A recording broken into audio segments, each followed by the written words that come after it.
మహాదేవుడు మన రక్షకుడు, మనందరి ఆత్మల కన్న తండ్రి, లోకాలను నడిపిస్తూ ఈ తరములో మనల్ని పుట్టించి మనకిచ్చిన ఆరోగ్యాన్ని బట్టి, ఆయుష్కాలాన్ని బట్టి, మన జీవితంలో దేవుడు చేసిన ప్రతి మేలును బట్టి, ప్రతి కీడును ఆహ్వానించడానికి ఇచ్చిన అవకాశాన్ని బట్టి దేవునికి కృతజ్ఞతాస్తుతులు చెల్లిస్తూ నాగండ్ల సురేష్ గారి కుటుంబంలో దేవుడు చేసిన ఎన్నో మేళ్ళు ఉన్నాయి. అందులో ఒక మేలును జ్ఞాపకం చేసుకుంటూ ఈరోజు కృతజ్ఞత కూడిక ఏర్పాటు చేయడం జరిగింది.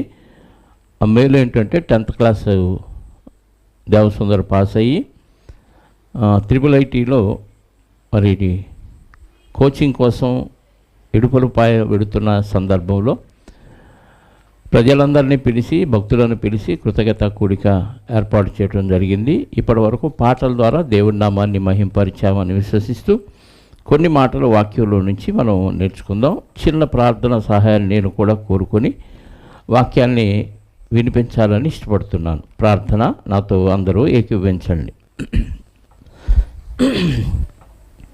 క్రీస్తు యేసునందు మమ్ములను అత్యధికంగా ప్రేమించిన మా పరలోకపు తండ్రి, మీ మహోన్నతమైన, ఘనమైన, ఉన్నతమైన నామమును బట్టి మీకు స్తోత్రాలు.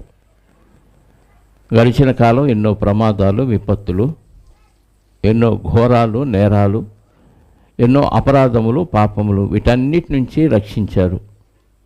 అందును బట్టి మీకు స్తోత్రాలు. అంత మాత్రమే కాక మా జీవితంలో కీడుగా కనపడుతున్న మేళ్ళ విషయంలో కూడా మీరు చేసిన సహాయాన్ని బట్టి మీకు కృతజ్ఞతలు చెల్లిస్తూ, మరి ముఖ్యంగా ఈరోజు నాగండ్ల సురేష్ గారి కుటుంబంలో చేసిన గొప్ప మేలును బట్టి స్తోత్రాలు. లోకస్తులు కృతజ్ఞతలు చెల్లించరు, కానీ దేవుని పిల్లలుగా మీ పిల్లలు కృతజ్ఞతాస్తుతులు చెల్లించటం వారి యొక్క బాధ్యతగా స్వీకరించి ఈరోజు ఏర్పాటు చేసిన ఈ కృతజ్ఞత కూడికలో మీరు ఇచ్చిన మంచి వాతావరణాన్ని బట్టి స్తోత్రాలు. ఈ సందర్భంలో మీ పిల్లలతో మీ వాక్యము ద్వారా మీరేం మాట్లాడండి. మీ పిల్లల్లో మార్పు రావటానికి ఏ మాటలు అవసరమో ఆ మాటలు నా నోట ఉంచి మీ పనికి సాధనంగా నన్ను ఉపయోగించుకోనమని బ్రతిమలాడుచు, దీనికి గాను మీరు నాలో ఉంచిన ఉపకారాత్మ యొక్క సహాయాన్ని పూర్తిగా అర్థిస్తూ, ఆత్మ సహాయంతో, ఆత్మ వివేచించు మాటలతో మీ పిల్లలకు అర్థమగు రీతిలో బోధించే సామర్థ్యాన్ని అల్పుణ్ణి, అయోగ్యుడినైనా నాకు అనుగ్రహించండి. మీ పిల్లలు విని విడిచిపెట్టువారై ఉండక వాక్యానుసారంగా జీవిస్తూ మరణం తర్వాత పరలోక రాజ్యాన్ని స్వతంత్రించుకునే విధంగా సిద్ధపరచమని కోరుకుంటూ, మా రక్షకుడు, మా పాప విమోచకుడైన క్రీస్తు యేసు యొక్క సమాధానము కలిగిన నామములో ప్రార్థించి అడిగి వేడుకొనుచున్నాను పరలోకపు తండ్రి, ఆమేన్. వేదిక మీద ఉన్న దైవజనులకు, అలాగే చేరువచ్చిన మీ అందరికీ కూడా ప్రభు అయిన క్రీస్తు నామంలో శుభములు, వందనాలు. దయచేసి ఎవరు అటు ఇటు తిరగొద్దు, ఎక్కడ వాళ్ళు అక్కడ కూర్చోండి.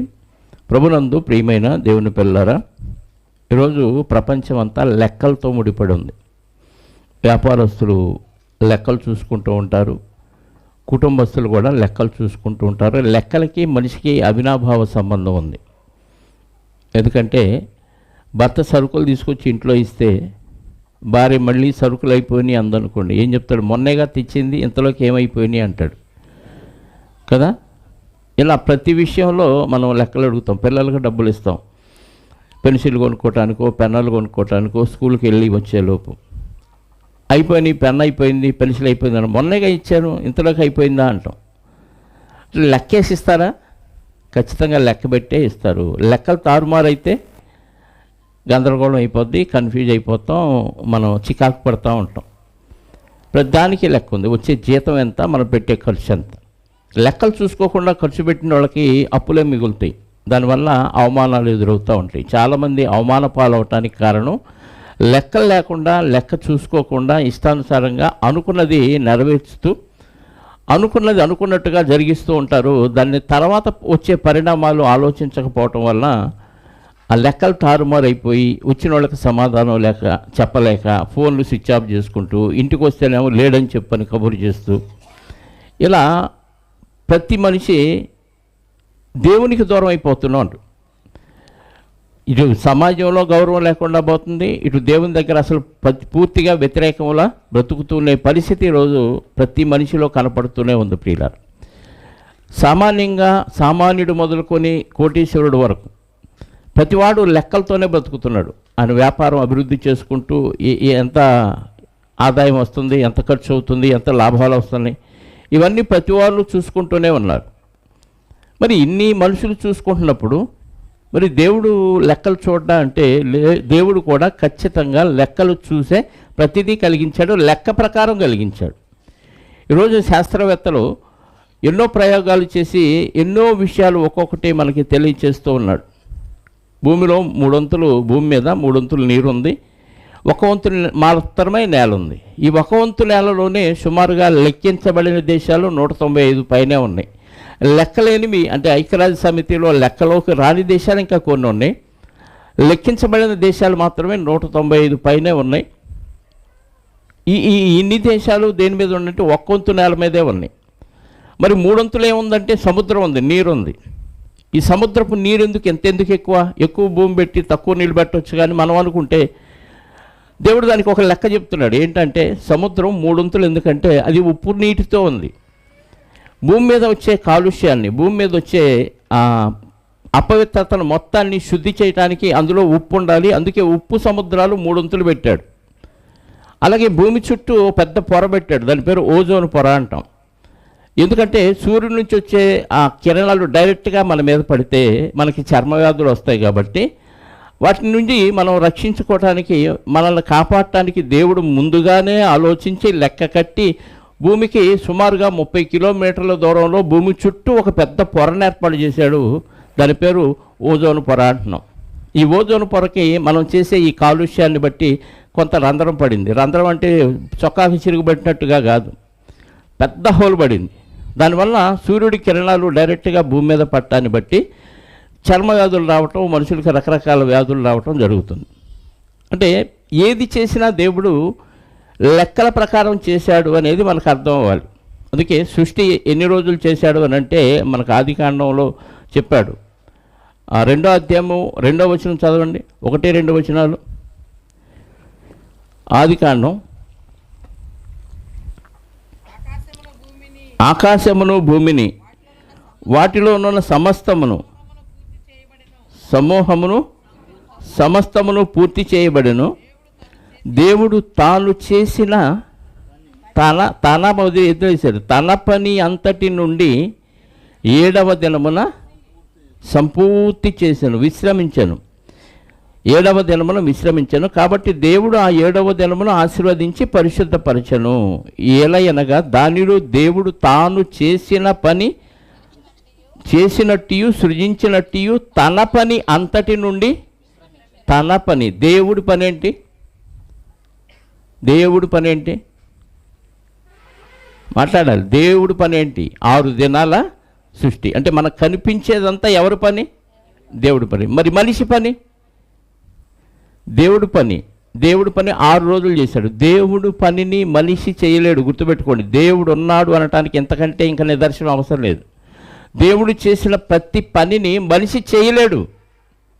6 దినాల సృష్టిలో దేవుడు ఎన్నో వస్తువులు చేశాడు. భూమి మీద కనిపించే వస్తువులు, భూమి లోపల ఎన్నో ఖనిజాలని దాచిపెట్టాడు. ఇవన్నీ కాక ఆకాశంలో కోటాను కోట్ల నక్షత్ర రాసులను పెట్టాడు. వాటి సంఖ్య ఎంతో శాస్త్రవేత్తలకు కూడా తెలియదు. ఇవన్నీ తాను చేసిన తన పని.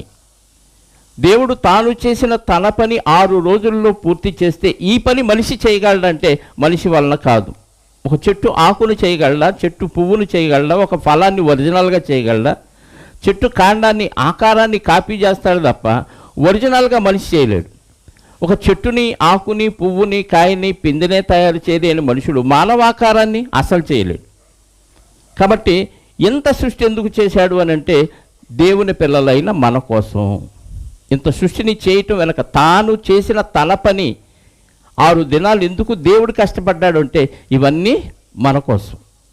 మరి మనం ఎవరి కోసం అని ఏ రోజైనా ఆలోచిస్తామంటే మనం మన కోసం, మన కుటుంబం కోసం, దేశం కోసం అనుకుంటున్నాం తప్ప మనం దేవుని కోసం అన్న విషయాన్ని సమాజం మర్చిపోయింది. సమాజం మర్చిపోయింది, దేవుని పిల్లలైన వారు కూడా మర్చిపోయారు. అది విచిత్రం. మేము ఎక్కడ మర్చిపోయామండి? దేవుడిని ప్రార్థన చేస్తున్నాం, పాటలు పాడుతున్నాం, భజనలు చేస్తున్నాం కదా అనుకుంటే ప్రార్థన, పాటలు, భజన తర్వాత ముందు దేవుడికి చేయాల్సింది ఏంటంటే దేవుడు చెప్పినట్టుగా బ్రతకటమే దేవుడు కోరుకుంటున్నాడు. అందుకే కీర్తన గ్రంథం 40వ అధ్యాయము 5వ వచనంలో దేవుడు ఇంత సృష్టిని చేసిన కారణం చెప్తున్నాడు. కీర్తన గ్రంథం 40వ అధ్యాయము 5వ వచనం, యెహోవా నా దేవా, నీవు మా ఎడల జరిగించిన ఆశ్చర్య క్రియలను, మా ఎడల నీకున్న తలంపులను బహు విస్తారములు, వాటిని వివరించి చెప్పేదని అనుకుంటున్నా అవి లెక్కకు మించి ఉన్నవి. దేవుడు ఎన్నో తలంపులు పెట్టుకొని మనల్ని కలిగించాడంట. సురేష్ ఎన్నో తలంపులు కలిగి కుమారుణ్ణి చదివిస్తున్నాడు. ఇప్పుడు ఈ 10th అయిపోయింది, నెక్స్ట్ చదువులు ఏంటి? దూరంగా పంపిస్తున్నాడు. దేనికంటే ఆవిడ భవిష్యత్తు బాగుంటుంది అనే ఉద్దేశంతో.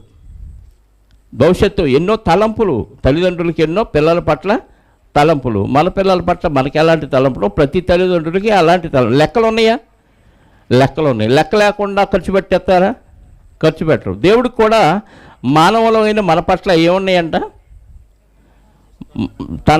మన పట్ల ఆయనకున్న తలంపులు బహు విస్తారములు, వాటిని వివరించి చెప్పేదని అనుకుంటేనా లెక్కకు మించి ఉన్నవంటే లెక్కలేనన్ని ఉన్నాయని. లెక్కలకు అందవంట. ఏమండి, దేవుడికి మన పట్ల లెక్కలుండి పుట్టించాడన్న ఆలోచన మనకేమన్నా కలుగుతుందా, తెలుస్తుందా? అంటే అసలు దేవుడే లెక్కలేడు. దేవుడే లెక్కలేనప్పుడు దేవుడు లెక్కలేసి పుట్టించాడు, లెక్కలేసి కన్నాడు, లెక్కలేసి తలంపులు పెట్టుకున్నాడు అనే ఆలోచన మనకి ఇంకెక్కడిది? దేవుడు అంటే అన్నిట్లోకి చీపుగా చూసే దేవుడినేనండి. తల్లి, తండ్రి, గురువు, దైవం. 4వ పోస్ట్ ఆ దేవుడికి. తల్లి ఫస్ట్ ప్లేసు, సెకండ్ ప్రైజ్ ఎవరికి? తండ్రికి. 3వ ప్లేసు విద్య నేర్పిన గురువుకి. 4వ ప్లేసా? దేవుడు ఫస్టా, తల్లి ఫస్టా? దేవుడు లేకపోతే తల్లి లేదు, తండ్రి లేదు, గురువు లేడు. మరి ముగ్గురిని 1, 2, 3 పోస్టుల్లో పెట్టి 4వ పోస్టులో దేవుడిని పెడతా అంటే దేవుడు అంత చీపు. దేవుడు అంటే లెక్క లేదు, కానీ దేవుడికి అన్ని లెక్కలు ఉన్నాయి. ఆ లెక్కలు తారుమారైతే, ఆ లెక్కలు తేడాలు వస్తే, లెక్కలేని కాలం ఉన్న లోకములో లెక్కలేనన్ని కష్టాలు, శ్రమలు పడే విధంగా దేవుడు అక్కడికి పంపిస్తున్నాడండి. ఆ విషయం బైబిల్ చదివిన వాళ్ళకు కూడా అర్థం కావట్లేదు, అవగాహన కావట్లేదు. అప్పుడు సంగతులు అప్పుడు చూసుకుందాం అనే నిర్లక్ష్య వైఖరితో ఎవడి ఇష్టానుసారంగా బతికేస్తూనే ఉన్నాడు. వాక్యం తెలియనప్పుడు బ్రతుకు వేరు. వాక్యం తెలియనప్పుడు ఎవడో మంచోడు కదా, అందరూ చెడిపోయిన వాళ్ళమే. లెక్కలేనన్ని పాడు పనులు చేశాం. అయితే ఇవన్నీ దేవుడు గుర్తుపెట్టుకుంటాడు. యవనస్తుల గురించి కూడా దేవుడు రాస్తూ ప్రసంగి గ్రంథంలో కదా 29వ వచనం, ప్రసంగి గ్రంథం 11వ అధ్యాయము ఒక మాట చూడండి. 11వ అధ్యాయము, యవనుడా నీ యవ్వన కాలమందు, 9వ వచనం, యవనుడా నీ యవ్వనమందు సంతోషపడుము, నీ యవ్వన కాలమందు నీ హృదయము సంతుష్టిగా, నీ హృదయం ఏది కోరితే అది హ్యాపీగా ఉన్నాయి. అయితే నీ కోరిక చొప్పునను నీ దృష్టి యొక్క ఇష్టము చొప్పునను ప్రవర్తించుము. అయితే వీటన్నిటిని బట్టి దేవుడు నిన్ను తీర్పులోనికి తెచ్చునని. ఇది జ్ఞాపకం పెట్టుకోకుండా దేవుడు ఏమంటాడు? యవ్వనుడా నీ యవ్వన కాలమందు నీ హృదయం యొక్క సంతృష్టి చొప్పున సంతోషించుము, నీ కోరిక చొప్పున నీ ఇష్టాన్ని తీర్చుకో అన్నాడు. కాబట్టి నేను దేవుడు చెప్పాడు కాబట్టి తీర్చుకుంటున్నాను అంటారేమో. అయితే వీటన్నిటిని గూర్చి దేవుడు లెక్కలు పెడుతున్నాడు, రాసుకుంటున్నాడా? నువ్వే పాడు పని చేసావో రాసుకుంటున్నాడు, ఏ పాడు దృష్టితో చూసావో రాసుకుంటున్నాడు, ఏ మంచి కార్యాలు చేసావో రాసుకుంటున్నాడు. యవ్వన వయసులోనే మన గురించి అన్నీ రాసుకుంటున్నాడంటే ఇంకా అంతకుముందు రాసుకోడంటే అసలు నువ్వు పుట్టకముందే రాసుకున్నాడట. ఎన్నోసార్లు చూసావు 139 కీర్తన 16 నువ్వు తల్లి గర్భంలో పిండంగా ఉండగానే ఆయన కన్నులు చూసి నియమింపబడిన దినాల్లో ఒక్క దినమైనా కాకమునిపే తన గ్రంథంలో నీ గురించి రాసుకున్నాడు. అంటే అన్నీ లెక్కలేశాడా? చెప్పండి, అన్నీ లెక్కలేసా రాశాడా? ప్రతిదీ లెక్కలేశాడండి. ఏమండి, ఇంత విశాలమైన ప్రకృతిని మన కోసం ఎందుకండి అని అనిపిస్తూ ఉంటుంది. ఆకాశం వైపు ఎప్పుడన్నా చూసినప్పుడు ఆ కోటాను కొట్ట నక్షత్రరాశులు మనకి ఎందుకు? భూమి ఉంది, హ్యాపీగా తిరుగుతుంది, దాని మీద కావలసిన పంట అంతా పెట్టాడు, లోపలకు తవ్వుకొని తీసుకొని ఎన్నో ఆభరణాలు చేసుకోవడానికి బంగారం, ఇనుము, ఇత్తడి, రాగి ఎన్నో పెట్టాడు, ప్లాస్టిక్, ఇవన్నీ ఎక్కడి నుంచి వస్తున్నాయి? భూమిలో నుంచే. బొగ్గు భూమిలో నుంచే, ప్రతి ఇంధనం మనం వాడే పెట్రోలు భూమిలో నుంచే. ఇన్ని భూమి మీద పెట్టాడు కదా. భూమి చుట్టూ ఇంత పెద్ద ఓజోన్ పొర ఎందుకు? భూమి చుట్టూ ఇంత కోటాను కోట్ల నక్షత్ర రాశులు ఎందుకు అంటే వీటన్నిటిని మన కోసమే చేశాడట. అంత అవసరమా అంటే ఒక తల్లి గర్భంలో ఉన్న బిడ్డ బయటికి రాకమునిపే ఎలాగైతే తన కోసం బిడ్డ కోసం అన్నీ సమకూర్చుకుంటుందో, దేవుడు కూడా మనం పుట్టక మునిపే మన కోసం 6 దినాలు తన పని చేసి కష్టపడి ఈ ప్రకృతినంతా చేశాడు. కోటాను కోట్ల నక్షత్ర రాశులు పెట్టాడు, వాటికి సంఖ్య కూడా నియమించాడు, ఎన్ని ఉండాలో లెక్కేసి పెట్టాడు. శాస్త్రవేత్తలకు తెలియదు కోటాను కోట్ల నక్షత్రాలు ఎన్ని ఉన్నాయో, ఎన్ని కోట్ల నక్షత్రాలు ఉన్నాయో ఎవరికి తెలియదు. ఇంతవరకు ఏ శాస్త్రవేత్త కనుక్కోలేకపోయాడు. ఏదో కొన్ని నక్షత్రాలకి మనోళ్ళు పేరు పెట్టారు, కానీ దేవుడు అన్నిటికీ పేర్లు పెట్టాడు, అన్నిటినీ సృజించాడు, పేర్లు పెట్టి పిలుస్తున్నాడు. అంటే అన్నిటికీ లెక్కలు ఉన్నప్పుడు భూమి మీద మానవులుగా మన పట్ల లెక్కలేదంటే మనం పట్టించుకోవట్లేదని అర్థం. కానీ దేవుడు ప్రతిదీ లెక్కలోకి తీసుకుంటున్నాడన్న విషయం ఈ రాత్రి మనం గుర్తు చేసుకోవాలి ప్రియులారా. అందుకే ఆ విషయం మనకు గుర్తు లేకపోవటం వల్ల మన ఇష్టానుసారంగా దేవుడు అంటే లెక్క లేకుండా బతికేస్తున్నావు. నువ్వు ఎక్కడున్నా, ఏం చేస్తున్నా, చీకట్లో చేస్తున్నా దేవుడు చూస్తున్నాడు, అది కూడా రాసుకుంటున్నాడు అన్న విషయం మర్చిపోతే మన ఇష్టానుసారంగానే బతికేస్తాం.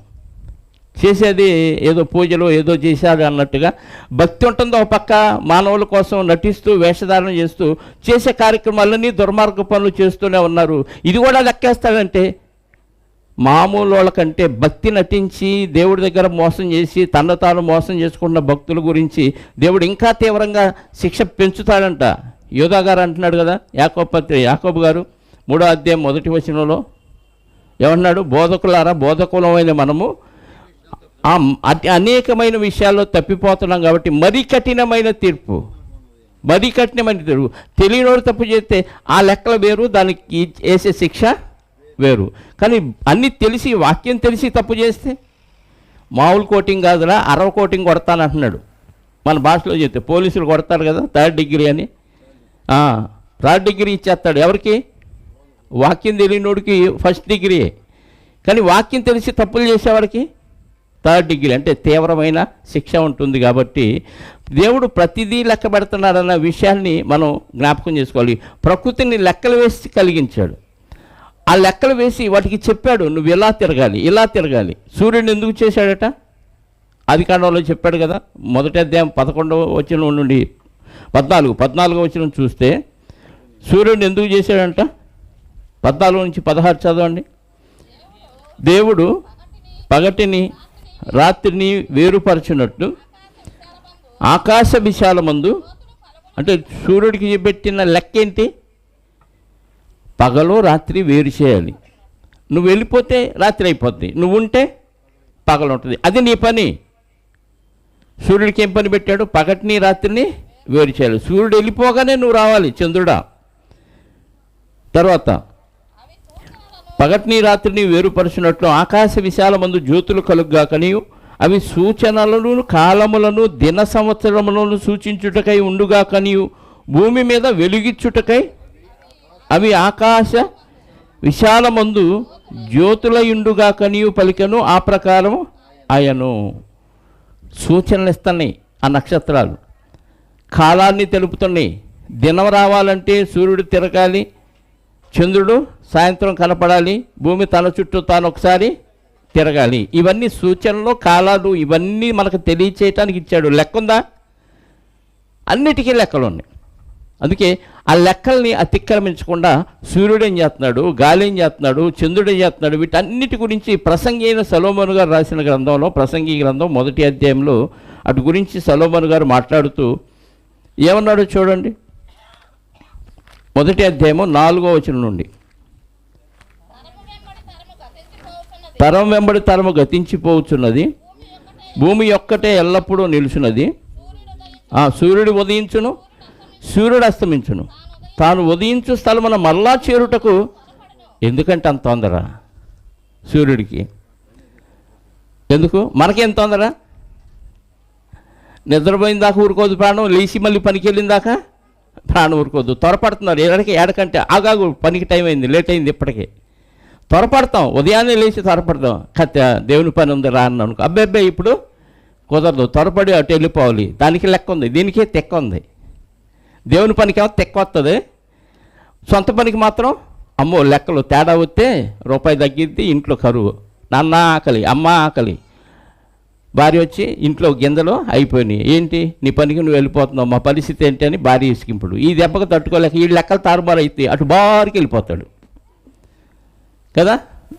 బారికి వెళ్ళి ఏం చేస్తాడు, కత్తేసుకుంటాడు, లెక్క మారిపోయింది, తెక్క వచ్చింది, ఇంటికి వచ్చి మొత్తాన్ని అంటాడు. ఇక్కడ వాళ్ళకి పెట్టలేడు, వాళ్ళు పోషించలేడు, వాళ్ళు అడిగినందుకు ఏం చేస్తాడు, అన్నీ తేడా పడిపోతాయి. ఇదిగంటే మన జీవితం. కానీ సూర్యుడు అంట ఎక్కడ ఉదయించాడో మళ్ళీ అక్కడికి చేరటానికి త్వరపడుతున్నాడు. ఎందుకు, దేవుడు దానికి అలాగే నియమించాడు. పగటిని ఏలుటకు పెద్ద జ్యోతిని, రాత్రిని ఏలుటకు చిన్న జ్యోతిని ఆయన నియమించాడు. భూమి మీద వెలుగివ్వటానికి నువ్వు ఉండాలి, నువ్వు తిరగాలి అన్నాడు. ఒక్క సెకండ్ కూడా తేడా లేకుండా సూర్యుడు సృష్టించబడినప్పటి నుంచి ఇప్పటికి తిరుగుతున్నాడంటే సూర్యుడిని చూసి మనం సిగ్గు తెచ్చుకోవద్దు. ఎంతకాలం ఉంటాం, 60-70 ఏళ్ళు బతుకుతాం. 60-70 ఏళ్ళు కూడా దేవుడు చెప్పినట్టుగా బతకలేమా? 60-70 ఏళ్ళు వాక్యం తెలియకముందు సగం జీవితం పోయింది, సగం జీవితం వెళ్ళిపోయింది, తెలియకుండానే వెళ్ళిపోయింది. తెలిసిన తర్వాత కూడా ఈ 30 సంవత్సరాలు 20 సంవత్సరాలు కూడా దేవుని కోసం మన జీవితాన్ని కేటాయించి బతకపోతే సూర్యుడు సుమారుగా శాస్త్రవేత్తల అంచనాల ప్రకారంగా 1800 కోట్ల సంవత్సరాల నుంచి తిరుగుతూనే ఉన్నాడు. ఎప్పుడూ తేడా లేదు, ఒక్క యెహోషువ గారు ఆగమన్న సమయంలో తప్ప. అది దేవుని చిత్తం కాబట్టి ఆ ఒక్కరోజు తప్ప మిగతా అన్ని రోజులు దేవుడు చెప్పిందే చేస్తున్నాడా? దేవుడు చెప్పిందే చేస్తున్నాడు. విసుగు రావద్దండి.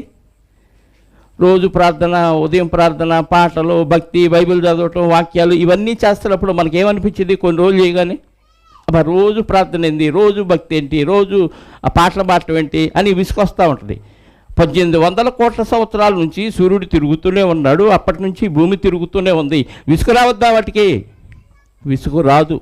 ఎందుకంటే దేవుడు చెప్పాడు, నేను చేయాలి. దేవుడు లెక్క రాసుకున్నాడు, ఆ లెక్క ప్రకారంగా ఎన్నిసార్లు తిరగాలో రాసుకున్నాడు కాబట్టి అన్నిసార్లు తిరగాలి. తిరగకపోతే దేవుడు భూమికి, ఆకాశానికి, సూర్యుడికి, చంద్రుడికి ఈ తిరుగుడు కార్యక్రమం అయిపోయిన తర్వాత వాటిని మళ్ళీ దూతలుగా మార్చి పరలోకం తీసుకెళ్తాడు. పరలోకం రాకుండా పాతాళానికి తొక్కేస్తాడనే భయంతో ప్రకృతి అంతా దేవుడు చెప్పిన లెక్కల ప్రకారంగా బతుకుతున్నప్పుడు నువ్వు నేను ఎందుకు బ్రతకలేకపోతున్నావు? మరణం తర్వాత బతుకున్న విషయాన్ని మర్చిపోయింది సమాజం. బైబిల్ చదివిన వాళ్ళు కూడా మర్చిపోయి ఎవడిష్టానుసారంగా వాడు బతికేస్తే ఇంకా దేవుడు ఎందుకు, భక్తి ఎందుకు, బైబిల్ ఎందుకు? ఎందుకు బైబిల్ పట్టుకొని నటించడం? ఎవరిని మోసం చేస్తున్నావు అంటే ఎవరిని చేయట్లా, నిన్ను నువ్వే చేసుకుంటున్నావు. నీ జీవితాన్ని నువ్వే నాశనం చేసుకుంటున్నావు అన్న విషయం నీకు అర్థం కావట్లా. ఊరికే చదివితే బైబిల్ ప్రయోజనం లేదు. చదివింది వంట పట్టించుకొని వాక్యానుసారంగా బతకటానికే దేవుడిచ్చాడు. అవే ఆయనకున్న తలంపులు. ఆయనకి మన పట్ల ఉన్న విస్తారమైన తలంపులు చెప్పాలంటే లెక్కకు మించి ఉన్నవంట.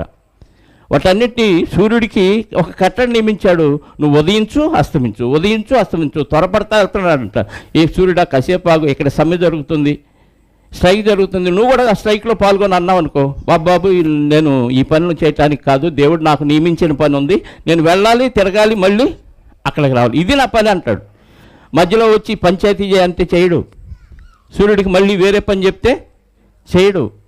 సూర్యుడిని కాసేపు ఆరిపో, చీకట్లో చేయాల్సిన పనులు కాసినుండి, పట్టపగలే కాసేపు ఆరిపో అన్నాడు అనుకో, నేను ఆరిపోయినా దేవుడు వెలిగియమన్నాడు, నేను వెలిగిస్తానంటాడు. ఈ మధ్య కరెంటు పోతుంది తెలుస్తుందా? ఎందుకు పోతుందో తెలుసా? గంజాయి బ్యాచ్ ఉన్నారు. గంజాయి బ్యాచ్ పెద్ద చైన్లు తీసుకొని తీగల మీద వేస్తున్నారు, హై టెన్షన్ వైర్ల మీద వేస్తున్నాడు. దాని దెబ్బడికి ఎక్కడో ఫీజు కొట్టేస్తుంది, కరెంటు మొత్తం పోతుంది. ఎందుకంటే వాళ్ళకి చీకట్లో ఈ కార్యక్రమం చేయాలి, ఎవడికి తెలియకూడదు. అర్థమవుతుందా?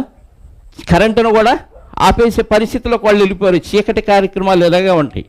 కానీ సూర్యుడికి కాసేపు ఆరిపో అన్నాం అనుకో, ఆరిపోతాడా? ఆరిపోడు. ఎందుకు? సూర్యుడు ఆరిపోడు. ఎందుకని?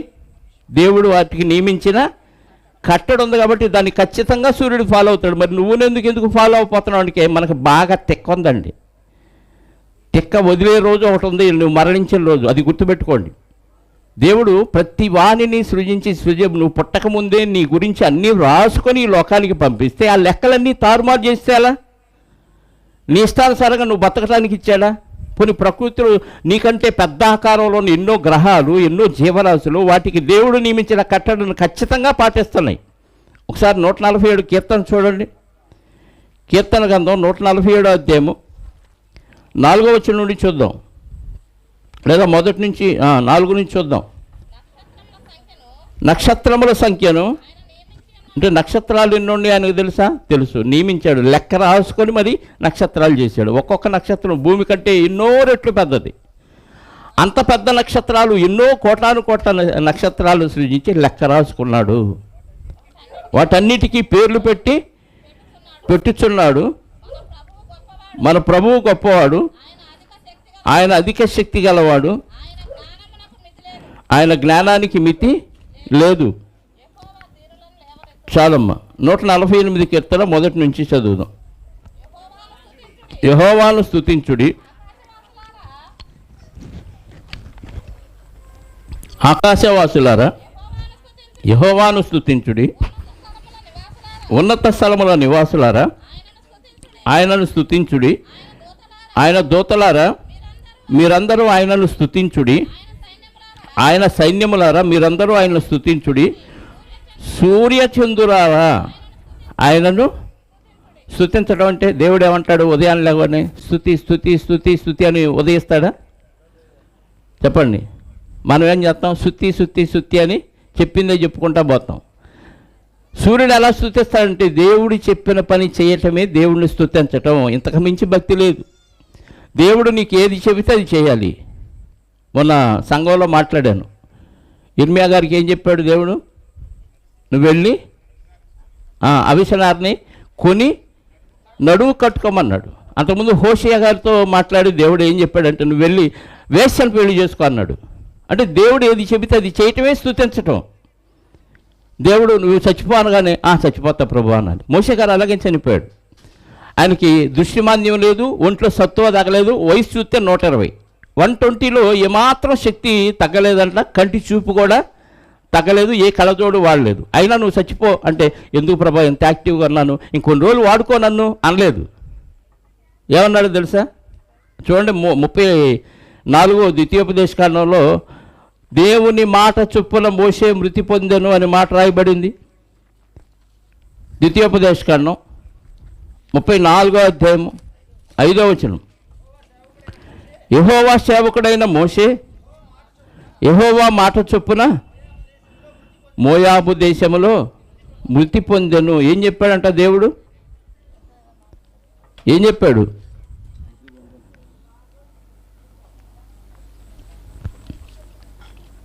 దేవుడు 34:1 చూస్తే మోషే మోయాబు మైదానంలో నుండి యెరికో ఎదురునున్న పిస్కా కొండకు పోయి నెబో శిఖరమున ఎక్కాను. అప్పుడు యెహోవా దాను వరకు గిలాద్ దేశమంతా, నప్తాలి దేశమంతా, ఎఫ్రాను మనషేల దేశమునకు, పశ్చిమ సముద్రం వరకు, యోధా దేశమంతయు, దక్షిణ దేశమును, సోయరు వరకు ఈత చెట్లు గల యెరికో లోయ చుట్టూ మైదానము అతనికి చూపించాను. మరియు యెహోవా అతనితో ఇట్లనే, నీ సంతానములకు ఇచ్చేదని అబ్రహాము, ఇస్సాకు, యాకోబులకు నేను ప్రమాణం చేసిన దేశం ఇదే. కనులారా నిన్ను దాన్ని చూడొచ్చితే కానీ నీవు దాన్ని నది దాటి అక్కడికి వెళ్ళకూడదు, ఇక్కడే చచ్చిపో అనేదికి మోషే గారు ఏం చేశాడంట? యెహోవా సేవకుడైన మోషే మోయాబు దేశంలో మృతి పొందెను. అంటే దేవుడు చచ్చిపోమంటే చచ్చిపోవటం భక్తి. అదే లెక్క కాదు ప్రభా, ఇంకా చాలా పనులు ఉన్నాయి, కొద్దికాలం బతకని, పిల్లలు పెళ్ళిళ్ళు చేయాలి, వాళ్ళు ఈనాలి, వాళ్ళ పిల్లల్ని వాళ్ళకి అనాలి, వాళ్ళని మళ్ళీ పెద్ద చేయాలి, వాళ్ళకి విద్యాబుద్ధులు నేర్పించాలి, చాలా పనులు ఉన్నాయి ప్రభా, కొద్ది ఆయుష్కాలం అంటే అది లెక్క కాదు. దేవుడి లెక్కలనే తారుమారు చేసినట్టే. అందుకే ప్రకృతి ఏం చేస్తుంది? మళ్ళీ 148 కీర్తన కరండి. కీర్తన 148లో 3వ వచనం, సూర్యచంద్రులారా ఆయనను స్తుతించుడి, కాంతి గల నక్షత్రములారా మీరందరూ ఆయన. నక్షత్రాలు కూడా స్తుతించాలా? అవును, నక్షత్రాలు కూడా స్తుతించాలి. ఎలా? దేవుడు నువ్వు ఆకాశంలో వెలగాలి, సూచనలు, కాలాన్ని, దిన సంవత్సరాలను ఇవ్వటానికి మీరు ఉండాలి అన్నాడు కాబట్టి అవి అక్కడ ఉండాలి. అవే వాటి పని. మార్కెట్కి వెళ్ళి రావటం, దేవుడి కోసం అది చేయటం ఇది చేయటం కాదు. వాటికి దేవుడు ఏ పని చెప్పాడు అది చేయటమే. నక్షత్రములారా ఆయనను స్తుతించుడి, పరమాకాశములారా ఆకాశం పైన ఉన్న, అంటే ఆకాశం పైన ఏమున్నాయి? మన గురిసే వర్షం ఇది కాదు. భూమి మీద సముద్రాల్లో వేడెక్కి నీరు ఆవిరైపోయి మేఘాల్లో పడి అది మేఘాలు చల్లబడినప్పుడు మనకు వర్షాలు పడతాయి. ఈ ఆకాశం గురించి కాదు, ఈ వర్షం గురించి కాదు, ఈ నీరు గురించి కాదు దేవుడు మాట్లాడుతుంది. దేవుడు ఈ విశ్వము పైన ఆకాశంలో పైన వర్షాలు నీటిని పెట్టాడు. ఆది కాండంలో విభజించిన జలాలు పై జలాలుగా ఉన్నాయి. ఆ జలాలకు చెప్తున్నాడు, పైనున్న ఆకాశం పైనున్న జలములారా ఆయనను స్తుతించుడి. యెహోవా ఆజ్ఞేయగా దేవుడు చెప్పాడు కాబట్టి అవి పుట్టినాయి, అంతకుముందు లేవు. అవి యెహోవా నామమును స్తుతించునుగాక, ఆయన వాటిని నిత్య స్థాయువులుగా నిత్యము ఉండే విధంగా స్థిరపరిచాడు. ఆయన వాటికి కట్టడంటే ఆజ్ఞ, ఏం చెయ్యాలో ఏం చేయకూడదో అది చెప్పటమే కట్టడ. ఏటికి కట్టడి నియమించాడు? ప్రకృతికి పైనున్న జలాలకు కట్టడి నియమించాడు, సూర్యచంద్రులకు కట్టడి నియమించాడు, కాంతిగల నక్షత్రాలకు కట్టడి నియమించాడు. ఏది దాన్ని మరి అంత పెద్ద నక్షత్రాలే దేవుని మాట వింటుంటే మనకేమైంది? లెక్కలేదు, దేవుడు చూడ్డు అనే భ్రమలో బతుకుతున్నాం. అపవాదిగా నీ మనోనేత్రాలకు గుడ్డితనం కలుగజేశాడు కాబట్టి ఎవరు చూడలేదని ఇష్టానుసారంగా బతికేస్తే ప్రతి దాన్ని రాస్తున్నాడన్న విషయం రాత్రి గుర్తు చేసుకోవాలి. మనం అన్నీ రాస్తున్నాడు. నీ మనసు ఎలా ఉందో, నీ చూపు ఎలా ఉందో, నీ వినే మాటలు ఎలా ఉన్నాయో, నీ ప్రవర్తన ఎలా ఉందో ప్రతిదీ చూస్తున్నాడు, లెక్క రాసుకుంటున్నాడు. ఎవరికి తెలియదు అనుకోవటం నీ భ్రమ. పిల్లి అనుకుంటుందంట ఏమని, పాలు తాగుతూ కళ్ళు మూసుకొని తాగింది ప్రశాంతంగా. కళ్ళు మూసుకుంటే ఇంకెవరు కనపడరు. వెనకాల నుంచి కర్ర పట్టుకున్నవాడు కనపడ్డు, ఎదురుకొచ్చి కర్ర పట్టుకున్నా కనపడ్డు, ప్రశాంతంగా తాగింది. అమ్మయ్య ఎవరు చూడలేదు కదా బేవ్ అనుకుంటా పక్కకి వెళ్ళిద్ది. ఈపు మీద ఒక్క దెబ్బ పడగానే మేవ అని అరిసిద్ది. అలా ఉంది మన పరిస్థితి. దేవుడు ఒక్కటి కొట్టాడు అనుకో ఏమైపోతాం? మేవు కాదు, ఇక బావు అని పోయి చావటమే. చాలామందిని కొడుతున్నాడు, పోతున్నాడు, అలా అయినా బుద్ధి రాట్లా. కొంతమంది కాళ్ళు చేతుల్లో విరగొడుతున్నాడు, కొంతమందికి భయంకరమైన వ్యాధులు రప్పిస్తున్నాడు, అయినా బుద్ధి రాట్లా. ఇశ్రాయేల్ పరిస్థితి అలాగే ఉంది. వాళ్ళకు వర్షం లేకుండా చేసిన, కరువులు వచ్చేటట్టు చేసిన, వ్యాధులు వచ్చేటట్టు చేసిన, శత్రువులు వచ్చి తరివేటట్టు చేసిన, ఎంతకాలం ఎన్ని చేసినా కాసేపు దేవుడా అంటారు, మళ్ళీ పాపిష్టి పనులు చేస్తూ ఉంటారు, మళ్ళీ కష్టం వచ్చినప్పుడు మళ్ళీ దేవుడా అంటారు. మనకు అది కూడా లేదు. కష్టం వచ్చినప్పుడు కూడా దేవుణ్ణి తలుసుకునే బుద్ధి లేకపోతే అది కూడా రాసుకుంటాడంటే ఖచ్చితంగా అన్నీ రాసుకుంటాడండి.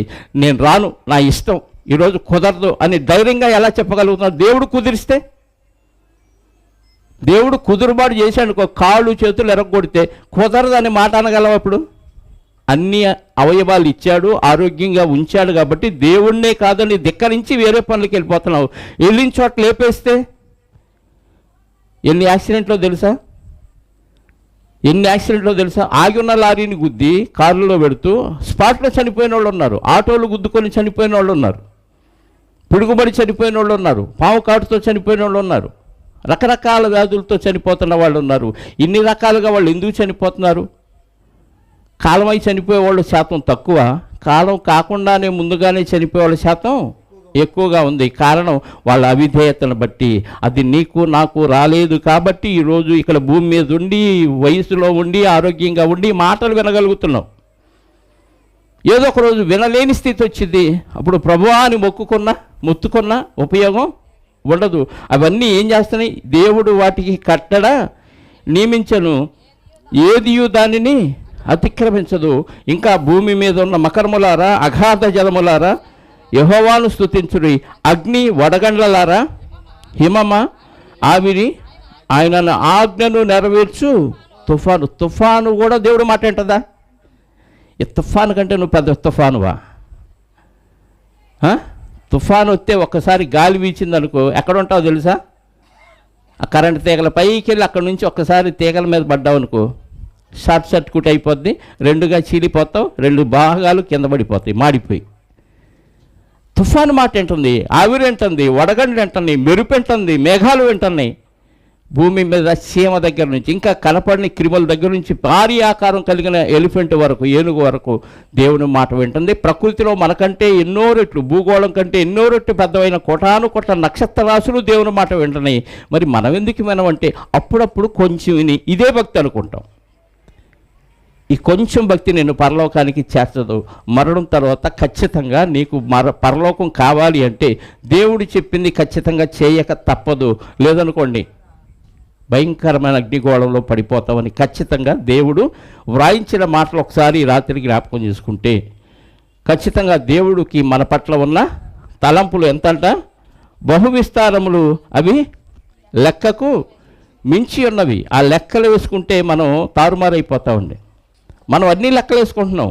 పిల్లోడికి ఫీజు ఎంత, యూనిఫామ్కి ఎంత, షూస్కి ఎంత, ఇంకా పుస్తకాలకి ఎంత. ప్రభుత్వం ఇచ్చే మనకి సరిపోవు కదా. సంవత్సరానికి ఒకసారి ఇస్తే 15,000, మనకు అయ్యే ఖర్చు ఎంత?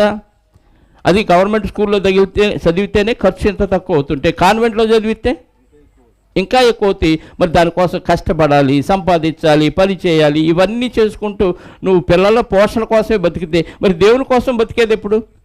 దేవుని ఆజ్ఞలు నెరవేర్చేది ఎప్పుడు?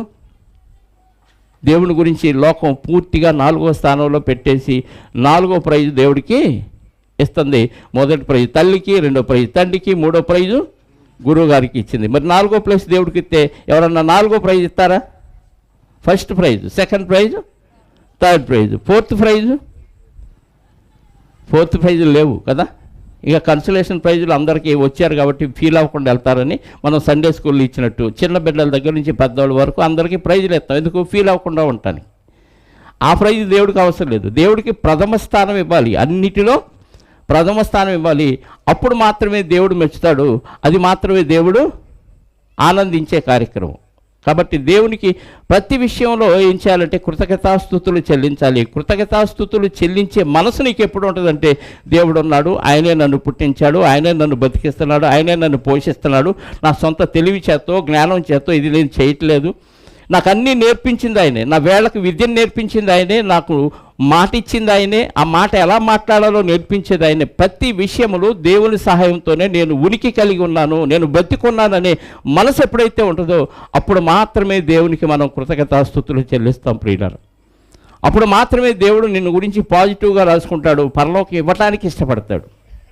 ఇలా కాకుండా ఏదో ఉడతా భక్తిగా అన్నట్టు నామకార్థంగా బతికేస్తే బతుకంతా అలా గడిచిపోద్ది. ఎందుకంటే ఆయన మంచివారి పట్ల చెడ్డవారి పట్ల తన సూర్యుడిని ఉదయింపచేస్తూ నీతిమంతుల పట్ల అనీతిమంతుల పట్ల తన వర్షాన్ని కురిపిస్తున్నాడు. దయామయుడు, ప్రేమమయుడు, కరుణామయుడు. కాబట్టి భూమి మీద బతికున్నంత కాలమే ఆ కరుణ, దయ, ప్రేమ, జాలి నీకు కలుగుతుంది తప్ప మరణం తర్వాత ఎలాంటి జాలి కనికరం ఆయనకి ఉండదు.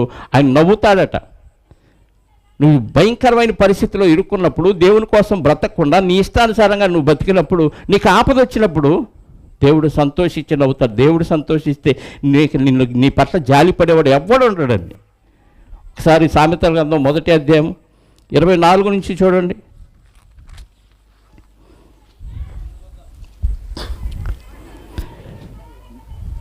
నేను పిలవగా మీరు వినకపోతిరి, ఎవరూ లక్ష్య పెట్టకపోతిరి, నేను చెప్పిన బోధ ఏమీయు మీరు వినక త్రోసివేసితిరి, నేను గద్దెంపగా లోబడకపోతిరి. కాబట్టి మీకు అపాయము కలుగున్నప్పుడు, నీకు ప్రమాదం వచ్చినప్పుడు దేవుడు నవ్వుతాడంట. దేవుడి చేత నవ్వించుకునే దీనస్థితి, నీచ స్థితి మనకుంది. నీకు అపాయము కలుగగా నేను నవ్వేదను, నీకు భయం వచ్చినప్పుడు నేను అపహాస్యము చేసేదను. భయం మీ మీదకి తుఫాను వలె వచ్చినప్పుడు, సుడిగాలి వచ్చినప్పుడు, మీకు అపాయము కలుగునప్పుడు, మీకు కష్టము దుఃఖము ప్రాప్తించినప్పుడు నేను అపహాస్యము చేసేదను. అప్పుడు వారు నన్ను గూర్చి శ్రద్ధగా వెతికెదరు కానీ, మొరపెట్టెదరు కానీ నేను ప్రత్యుత్తరం మీకు. దేవుడు మాట్లాడని ప్లేస్ ఒక సమయం ఉంది. అప్పుడు దేవుడా దేవుడా కరుణించు, కాపాడు, ఇందులోంచి తప్పించు అంటే నీ మొర వినే నాదుడు ఎవ్వడు ఉండడండి. అరణ్య రోదనే అవుతుంది. ఎడారిలో ఒంటరిగా ఉండిపోయిన పరిస్థితి మనకు వచ్చింది. ఆలకించే వాళ్ళు ఎవ్వరు లేరు. ప్రకృతి కూడా ఆలకించి సైలెంట్గా ఉండిపోతుంది. దేవుడికి ఎదురు తిరిగి బతుకున్నప్పుడు నిన్నాదుకోవటానికి నేనెందుకు ముందుకు వస్తాను అంటది. దేవుడి కోసం నువ్వు బతికితే ప్రకృతి నీ కోసం స్పందించింది. ప్రకృతి నీకు సేవ చేయటానికి ముందుకు వచ్చింది. ప్రకృతే నిన్ను కాపాడుద్ది. దేవుడే ఎవరొకళ్ళు పంపించి నిన్ను ఆదుకుంటాడు. దేవుడికి వ్యతిరేకంగా నీ ఇష్టానుసారంగా నువ్వు బతికితే దేవుడు ఎలా కాపాడుతాడు చెప్పండి? అప్పుడు శ్రద్ధగా వెతుకుతారు కానీ నేను కనపడకపోదును, నేను నవ్వేదను అంటున్నాడు దేవుడు. దేవునికి ఎల్లవేళలా మనం కృతజ్ఞతాస్తుతులు చెల్లించే విషయంలో చాలా జాగ్రత్తగా ఉండి దేవుని పట్ల భయభక్తులు కలిగి జీవిస్తేనే మరణం తర్వాత మనకి నిత్యజీవం లభిస్తుంది ప్రియులారా. యేసుక్రీస్తు వారు జీవించిన కాలంలో ఒక ఉపమానం చెప్పాడు లెక్కలు చూసుకునే దాసుడి గురించి. ఒకసారి మత్తయి సువార్త 18వ అధ్యాయము, మత్తయి సువార్త 18వ అధ్యాయము 23వ వచనం నుండి చూద్దాం. కావున పరలోక రాజ్యము తన దాసుల యొద్ద లెక్క చూచుకొన కోరిన ఒక రాజును పోలి ఉన్నది.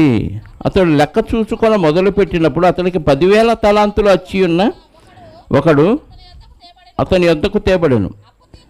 అప్పు తీర్చుటకు వాని యొద్ద ఏమీ లేనందున వాని యజమానుడు వానిని, వాని భార్యను, పిల్లలను, చాలమ్మ, దేవుడు అందరికీ లెక్కలు చూస్తాడు అనేదానికి ఒక ఉపమానం చెప్పాడు యేసుక్రీస్తు వారు. తన దాసుల యొద్ద లెక్క చూసుకొని యజమాన్ని పోలి ఉన్నాడు అంటున్నాడు. అప్పున్నాడు ఒక దాసుడు, లెక్క తీర్చమన్నాడు, ఏమి లేవన్నాడు. నీ పిల్లలు, నీ భార్య, నువ్వు అందరూ నాకు దాసులు అవ్వాలి, నాకు లోబడిపోండి, మీరు లెక్కలేటు తీర్చలేరు, బాకీ తీర్చలేరు కాబట్టి నాకు లోబడండి అంటే, అయ్యా నా వల్ల కాదు, మెల్లిగా తీరుస్తాను, క్షమించు, ఒడిచిపెట్టంటే యజమానుడు ఏం చేశాడు, దయదలిసి క్షమాపణ ఇచ్చి విడిచిపెట్టాడు. ఈరోజు మనం కూడా ఇదే ప్రార్థన దేవుడికి చేసామనుకోండి, ఇప్పటిదాకా తెలిసి కానీ తెలియక కానీ ఎన్నో తప్పులు చేసావు, నీ లెక్కలకు సరిపడా మేము బ్రతకలేదు, ఎక్కడి నుంచైనా లెక్క ప్రకారంగా నీ కోసం బ్రతుకుతావు, చచ్చిపోతే నాకు పరలోకం ఇవ్వని దేవుని దగ్గర బత్యమలాడితే ఆయన దయామయుడు కాబట్టి క్షమించి నిన్న ఈ అప్పంతా తీరుస్తాడు. అంటే నువ్వు చేసిన తప్పులు, అపరాధాలు, ఘోరాలు, నేరాలు అన్నిటినీ క్షమిస్తాడు ప్రభువైన యేసుక్రీస్తు ద్వారా. ఇది దేవునికి ఉన్న మంచి మనస్సు. ఈ రాత్రి ఈ ప్రార్థన మనం చేయగలిగితే ఖచ్చితంగా దేవుడు క్షమిస్తాడు. అలాని దేవుడు మనల్ని క్షమించాడు కదని మనం ఇతరులకు క్షమించలేదనుకో, నెక్స్ట్ ఇంకో దాసుడి దగ్గరికి వెళ్ళి ఈ దాసుడి దగ్గర క్షమాపణ అడిగిన మరొక వ్యక్తిని క్షమించమని అడిగితే ఆ వ్యక్తి క్షమించడానికి జైలు రాయండి అన్నాడు. ఇతను ఎన్ని తలాంతులు బాకీ ఉన్నాడంట, 10,000 తలాంతులు బాకీ ఉన్నాడు. నెక్స్ట్ ఇంకొక దాసుడు ఉన్నాడు.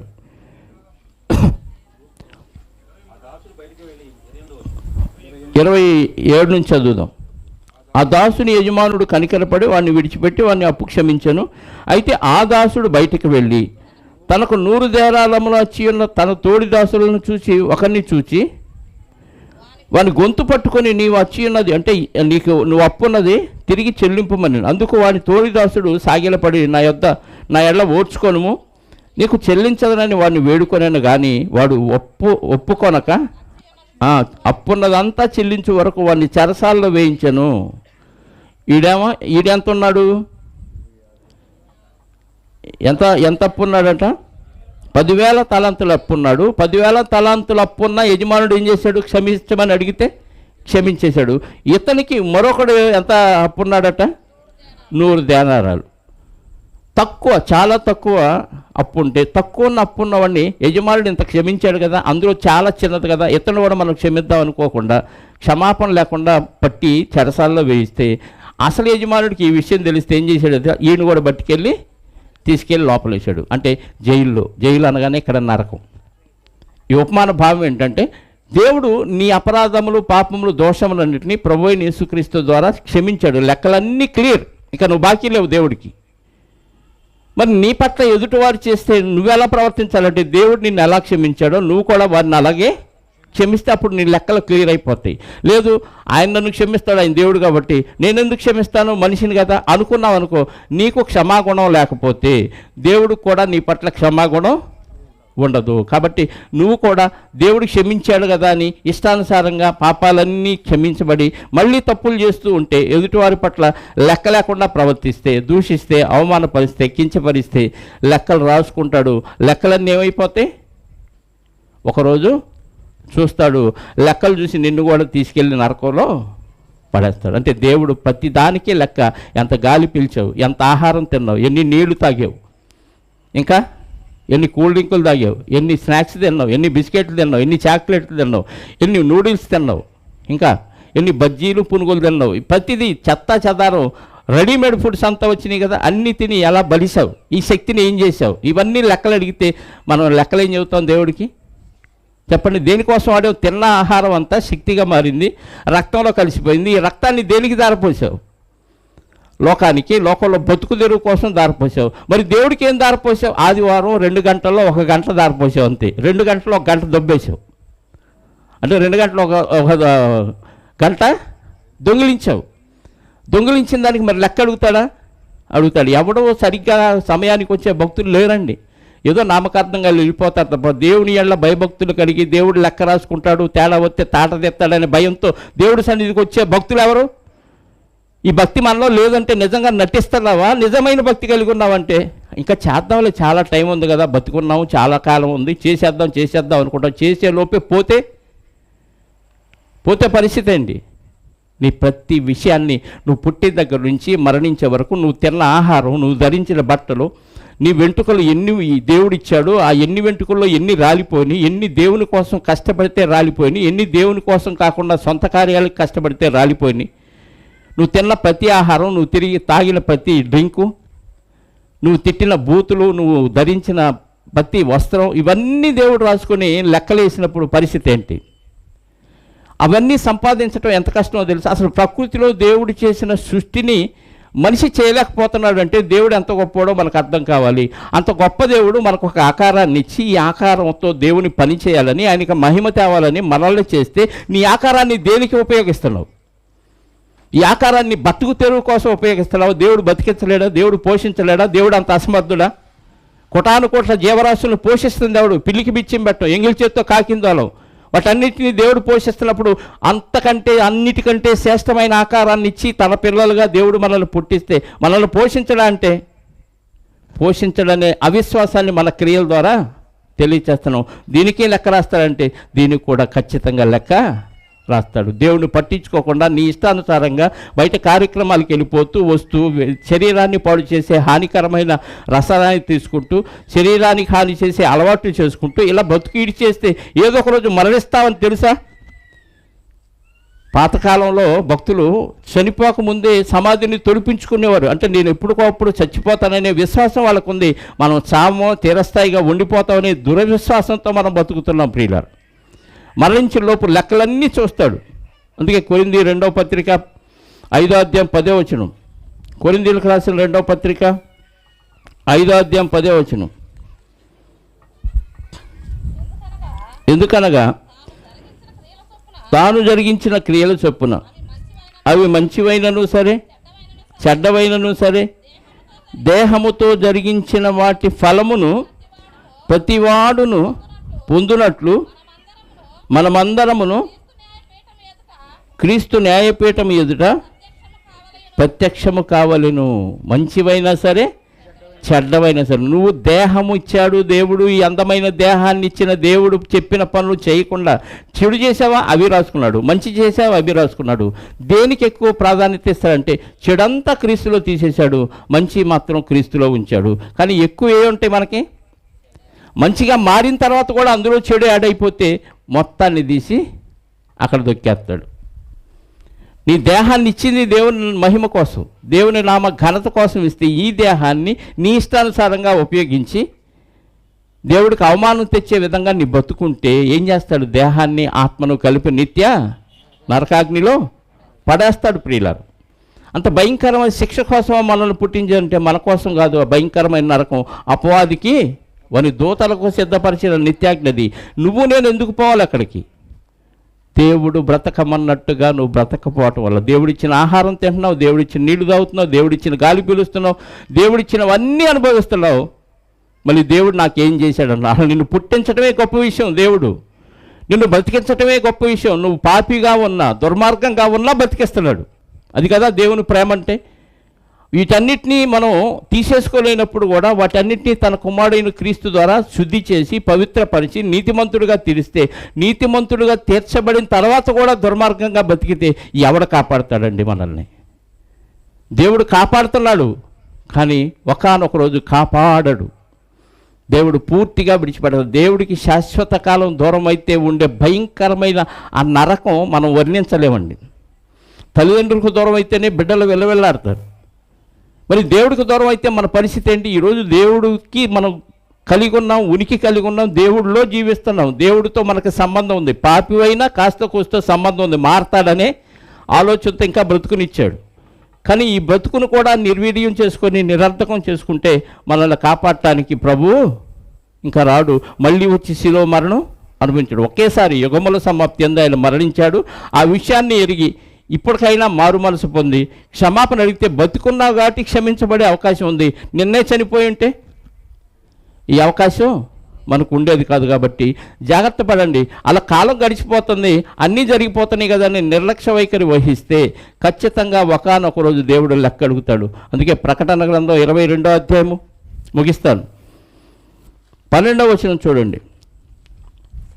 ప్రకటన గ్రంథం 22వ అధ్యాయము 12వ వచనం. ఇదిగో త్వరగా వచ్చుచున్నాను, వాని వాని క్రియల చొప్పున ప్రతి వానికి ఇచ్చుటకు. ఇది లెక్కలు చూసే రోజు ఒకటి ఉందా? జీతాలు కూడా ఇస్తాడా? జీతాలు కూడా ఇస్తాడండి. దేవుడి దగ్గర అందరి జీతాలు ఉన్నాయంట. ఏ ఏ జీతాలు ఇస్తాడు చెప్పండి? ఏ ఏ జీతాలు ఇస్తాడు? దేహముతో జరిగించిన వాటి ఫలము, అదే జీతం. మంచిదానికి మంచి ఫలం నిత్యజీవం, చెడ్డదానికి చెడ్డ ఫలం నిత్య నరకం. అది ఆయన ఇచ్చే శాలరీ. నెల రాగానే ఉద్యోగస్తులు లెక్క పెట్టుకుంటూ ఉంటారు. ఎక్కడెక్కడ బాకీలు చేసామో బాకీలన్నీ చక్కగా కట్టేసుకుంటూ ఇంటికి ఓ పలావ్ ప్యాకెట్ తెచ్చేవాడు మా నాన్నగారు. అయితే బాకీలన్నీ అయిపోయాయి జీతానికి. నెల సంపాదించిన ఏది ఇంకా చాలకపోగా మళ్ళీ కొన్ని ఖాతాలు రాసి ఇదిగో ఎంత ఇచ్చాను ఇంకెంత బ్యాలెన్స్ ఉందని రాసుకొచ్చేవాడు. మిగిలినది ఏమీ లేదు. దేవుడు అన్ని లెక్కలు చూస్తే మనకి బాకీ చాలా పడి ఉంటాం దేవుడికి. ఇంకా మరి ఆ రుణం ఎలా తీరిద్ది? ఆ రుణం తీర్చటానికి ఇదిగో ఇక రుణం తీర్చలేవు నాయనా, నీ బతుకంతా నేను ఇచ్చినట్టుగా నువ్వు బతకలేదు కాబట్టి, నీ ఇష్టానుసారంగా నువ్వు బతికావు కాబట్టి వెళ్ళిపో, శాశ్వత కాలం నరకానికి వెళ్ళిపో. ఎవడు అగ్ని ఆరదు ఆత్మ చావదంటండి. నీ ఆత్మకు చావు లేదు, శరీరానికి చావు ఉంది. కానీ చావు లేని ఆత్మ కలకాలం దేవునికి దూరం అయిపోయి, నీ వాళ్లకు దూరం అయి, నీ కన్నవాళ్ళు, కట్టుకున్నవారు, బంధువులు, స్నేహితులు అందరికీ దూరం అయిపోయి ఒంటరిగా చీకటిలో అల్లాడిపోతూ 1 రోజా 2 రోజుల పోనీ విడుదల కలిగిద్దనే నిరీక్షణ ఏమన్నా ఉందంటే అసలు ఆ నిరీక్షణకు ఆధారమే లేదు. అక్కడ భూమి మీద ఉన్నావు కాబట్టి నిరీక్షణకు ఆధారం ఉంది, ఎదురు చూసే అవకాశం ఉంది. ఏదో ఒక రోజు నువ్వు మారుతావని దేవుడు ఎదురు చూస్తున్నాడు, మారాలని ప్రజలు ఎదురు చూస్తున్నారు. భక్తులు అందరి మార్పు కొరకు ప్రార్థన చేస్తున్నాం. కానీ ఒకానొక రోజు దేవుడు నిన్ను విడిచిపెడితే ఎంత దరిద్రం అంటే అంత దరిద్రం. ఆ విషయాన్ని బతుకుండగానే మనం ఎరిగి జాగ్రత్త పడ్డావా సరే, లెక్కలన్నీ సరి చేస్తాడు, క్షమిస్తాడు. ప్రభు రక్తంలో అన్నిటినీ శుద్ధి చేయడానికి ఆయన దినమెల్లా నీ కొరకు చేతులు చాపుతూనే ఉన్నాడు. ఆయన ప్రేమ నీకు నిర్లక్ష్యం అయిపోయి అలుసైందనుకోండి, ఇంకా నీకు కాపాడటానికి ఆ దేవుడు కూడా రాడు. సినిమాల్లో డైలాగులు అంటావు, దేవుడు దిగొచ్చినా సరే నా నుండి నిన్నెవడు విడిపించలేడు అనే డైలాగులు వెళ్ళని పలుకుతూ ఉంటాడు. దేవుడు దిగి రావాల్సిన అవసరంలా కదా, దేవుడికి అసాధ్యమైంది ఏది లేదు. కానీ మరణం తర్వాత నీ లెక్కలు చూసి నిన్ను నరకానికి పంపిస్తే ఇంకా దిక్కు లేదు ప్రియులారా. ఈ వార్త ఎంతో కాలంగా ఎంతోమంది భక్తులు చెబుతూనే ఉన్నా, నీ లెక్కల్లో ఎలాంటి మార్పు రాకపోతే ఒకానొక రోజు లెక్క చూస్తాడు. నిన్ను త్రాసులో చూసినప్పుడు నువ్వు పైకి లేచావనుకోండి, పైకి లేచావంటే తేలిపోతావు, తేలిపోయి ఆడబడతావు. కనుక ఈ దేవసుందరం యొక్క చదువు 10th పూర్తయి మరి పై చదువులకి ఇడుపులపాయ పెడుతున్న ఈ సందర్భంలో ఆ దేవసుందరం ఎక్కడున్నా, మరి అక్కడ ఉంటే ఆదివారం ఆరాధన ఉందో లేదో తెలియదు. అబ్బాయి బాప్తీసం కూడా పొందాడు. ఆరాధన లేకుండా మరి 6 ఏళ్ళు అక్కడ ఉండిపోయే పరిస్థితిలోకి వెళ్ళిపోతున్నాడు. దేవుడికి దూరం అయిపోతే ఈ లెక్కలు కూడా దేవుడు రాసుకుంటాడనే విషయాన్ని గమనించి వీలైనంత వరకు దగ్గరలో ఉన్న సంఘానికి వెళుతూ ఆరాధనలో ఉంటూ చుట్టుపక్కల వారికి కూడా వాక్యాన్ని వినిపిస్తూ ఉండాలని ప్రేమతో ఈ సందర్భంలో దేవసుందరకు కూడా మనవి చేస్తూ, మరి తండ్రి కూడా దేవసుందర గురించి ఎక్కడికి వెళ్ళినా చెడిపోకుండా భక్తిలో ఉండటానికి ప్రార్థన చేయాలి. ఈ విషయంలో మనందరికీ కూడా బాధ్యత ఉంది. కాబట్టి ప్రతి ఒక్కరూ ప్రార్థనాపూర్వకంగా దూరమైన బిడ్డల గురించి దేవుడి సన్నిధిలో మొరపెట్టుకోవాలని ఈ సందర్భంలో తెలియచేస్తూ ఈ మాటలు ముగిస్తున్నాను. ప్రార్థన చేసి ఆశీర్వాదంతో సెలవు తీసుకుందాం.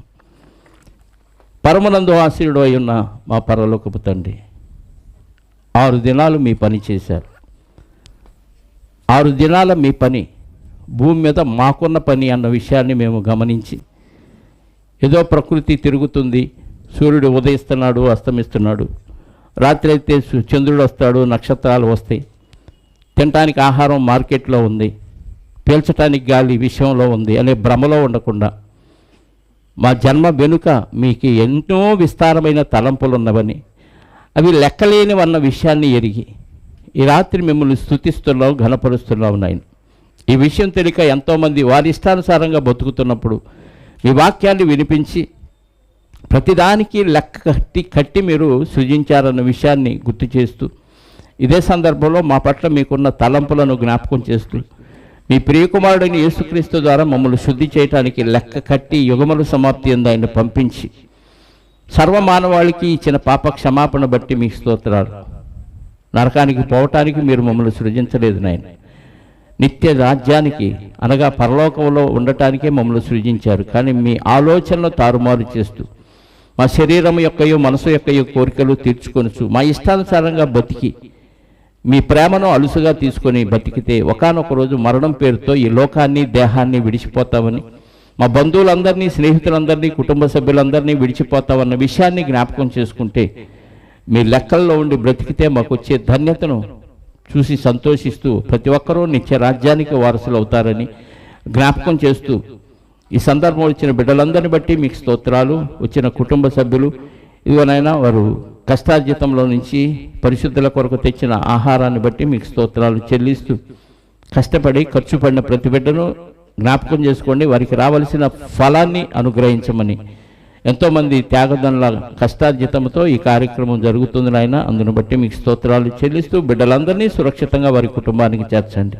వచ్చిన వారిలో ఇంకా మీకు దూరంగా బతుకుతున్న వారు ఎవరైనా ఉంటే ఈ మాటను విని మీకు సమీపస్తులుగా బతికి వారి జీవితాన్ని పరలోక రాజ్య వైపు మళ్లించుకునే క్రమంలో ముందుకు సాగటానికి కృప చూపి సహాయాన్ని దయచేయమని కోరుకుంటూ, మరి దూర ప్రాంతానికి చదువుల పేరుతో వెళుతున్న దేవసుందరిని జ్ఞాపకం చేసుకుని దుష్టుల ఆలోచన చొప్పున నడవక, పాపుల మార్గంలో నిలువక, అపహాసకులు కూర్చుండు చోటను కూర్చుండక, దివారాత్రాలు మీ వాక్యాన్ని తన చదువుతో పాటు ధ్యానం చేసే భాగ్యాన్ని ఆ బిడ్డకు అనుగ్రహించమని మా రక్షకుడు నీ ప్రియకుమారుడైన యేసుక్రీస్తు వారి యొక్క కృప కలిగిన నామములో ప్రార్థించి అడిగి వేడుకొనిచున్నాను పరలోకపు తండ్రి, ఆమేన్. ఆశీర్వాదంతో సెలవు తీసుకుందాం. మనందరికన్నా తండ్రి అయిన దేవుని ప్రేమ, ఆయన ప్రియ కుమారుడైన యేసుక్రీస్తు వారి కృప, పరిశుద్ధాత్మ యొక్క అన్యోన్య సహవాసము ఇప్పుడు ఎల్లప్పుడూ సకల పరిశుద్ధులకు సదాకాలము తోడై ఉండి నడిపించునుగాక. ఆమేన్. అందరికీ యేసుక్రీస్తు నామములో శుభములు, వందనాలు. Thank you very much.